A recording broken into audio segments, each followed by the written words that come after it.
Superlight Episode 7.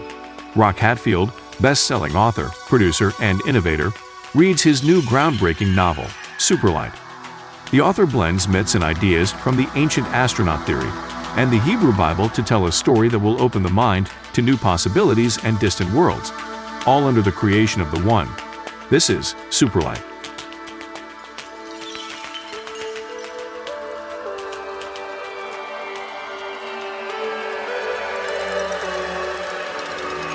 The Ambassador's vessel is capable of traveling as an Aetherian vessel or changing into a Matterverse vessel if needed, along with Matterverse corporeal bodies to dwell in. Elohim, Old Dominion, is written on the side of the jewel-like vessel. Elohim is an ancient reference to the One. All Aetherians are thought to be immortal, but ancient texts found in the Acacia, the Hall of Records, allude to Elohim as the One, the first Aetherian. All Aetherians are sons of Elohim, an eternal copy of the Father. When Aetherians have a call for the One, it is Elohim bringing back all the pieces of himself as the One. Ambassador Lucientel finishes his briefing with, "All power and glory be with the One." Brad left his cozy suite and has worked his way up to the large hangar that sits over the massive underground Pine Bluff base. He sees crews making ready one of the big black triangles. The pilot and his commander walk up to greet Brad. Captain Carpenter pulls up in a shiny golf cart and joins Brad and the two pilots. The pilot offers his hand. "Mr. Hilliard, I am Major John West of the Black Manta Wing stationed here at Pine Bluff, and this is my second-in-command Olson Tindale." Barbara jumps in. "Brad, Major West and his crew will be flying you to the pickup site, and they will support you in moving what gear you need." "Okay," Brad nods. A strange noise like air from an air hose fills the hangar. They are speaking loud now in order to be heard. "That's the Mercury Taurus engines revving up. That's 1,000 pounds of mercury spinning at 200,000 RPM. It can get loud until the mercury warms up. Then it's pretty quiet," says the Major. "Come on, let's get you suited up and settled aboard the ship." Two techs help Brad slip into his flight suit and climb up into the big black craft. Major West and his wingmen step into the pilot seats and begin flipping toggle switches and adjusting levers. As Major West goes through his checklist, Brad is putting on his headset and asks, "Can anybody hear me?" "Loud and clear," the Major says. A tow rake pulls the Black Manta out of the hangar and onto the tarmac. The loud hissing sound has been replaced with jet engine sounds. There are 4 small jet engines at each corner of the craft, and 4 in the center. The jets assist the Taurus engines that cancel about 90% of the craft's weight.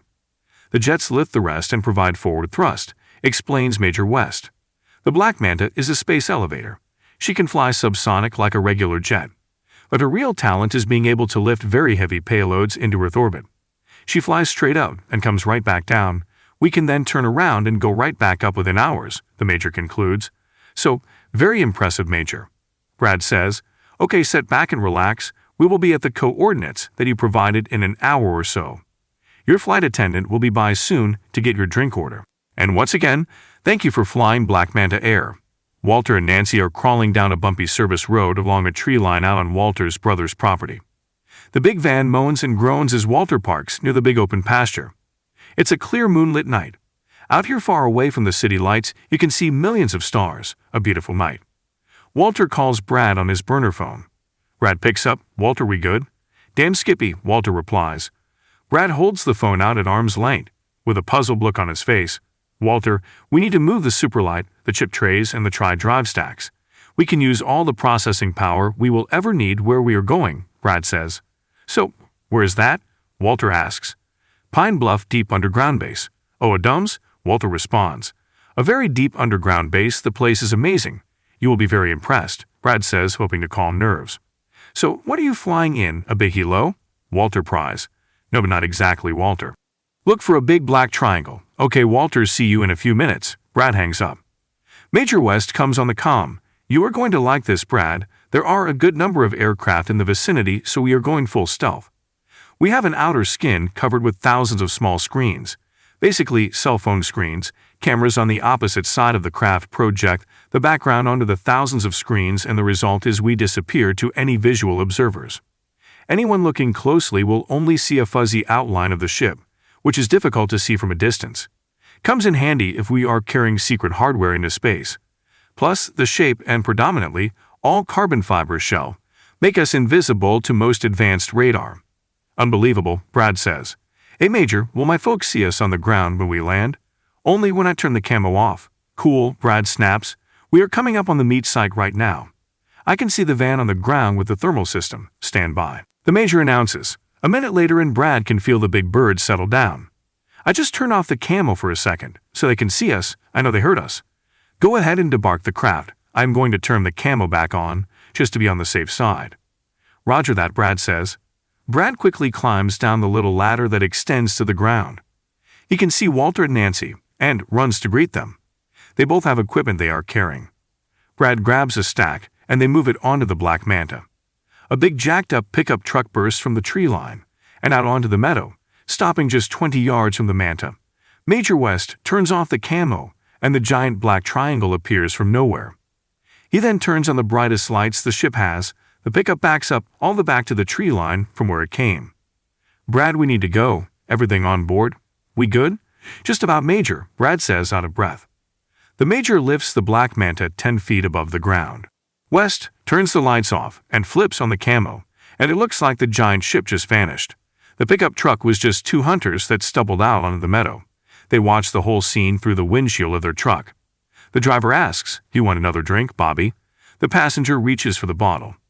"Now that's something you don't see every day," he says as he takes a big swig. A river of stars above and a river of stars below. The view from the command bridge of Excelsior, Andurel's blade ship, stretches out to infinity. A number of tall and small grays are seated at consoles operating the vessel. They appear to be frozen in place, like a photograph. There is not one movement, no lights flashing, graphics changing, nothing. Everything is frozen in time. The ship is now traveling outside the space-time field. Time is passing by so fast on the outside of the ship, making time almost imperceptible on the inside. 1 second is 100 years. This state only lasts for a few minutes while the ship is in trans-time mode. As she drops out of trans-time mode, the pace of activity returns back to normal speed. The blade has covered half the galaxy in a few minutes of trans-time. The brain of the galaxy, as in the membrane that encloses the matterverse, is only a day away in trans-time. The membrane enshrouds the entire matterverse. The outer edge of all matter, beyond is nothing, no quantum particles, quantum energy, anti-quantum energy, zip, nothing. You could theoretically fly the blade beyond the brain into the abyss, but it would slow down and come to a stop. The quantum energy that powers the blade, not to mention the energy from the one that binds all things in existence, is gone. The blade would disappear into a cloud of energy. The void is a gulf that only the one can ever know. Excelsior Andurel explains to his crew. "Excelsior, we are in contact with the Elohim," reports a crewman. "Put them up on the main viewer." The Excelsior says. A floor-to-ceiling window wraps around the front of the blade. From inside it looks as though you are standing in space. The windows are actually video screens, now projecting Ambassador Lucien Tell.